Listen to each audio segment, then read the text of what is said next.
Here we have a series of stretches for the 3 heads of the triceps. Now, there's a long head, a medial head, and a lateral head of the triceps.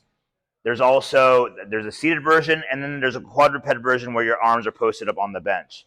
I'm going to show both because the bench version is going to be more indicated for students that have impingement in the shoulder flexion, and or they're so jacked that when they do, like Richie, like when they bring their arm overhead, they have to kink their spine to make that happen. So we're just going to do this for demonstration. So for the long head, Richie's going to bring his arm up. First movement is he pushes his elbow up towards the sky with more elbow flexion. He's going to have axial extension. Now, this is where you would put him on the bench because he has to kink his spine forward to make this happen. Axial extension, eyes looking down, belly button in towards the spine. That's the long head of the triceps. To bias the lateral head, he's going to turn his head away and pronate the arm. So pronating the forearm will bias the lateral head of the triceps.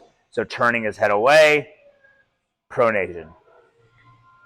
To bias the medial head of the triceps, he'll turn his head towards the arm and he'll supinate his arm. So supination and looking towards the arm will bias the medial head. Now, if Richie goes into a quadruped position and just one of his arms goes up onto the bench,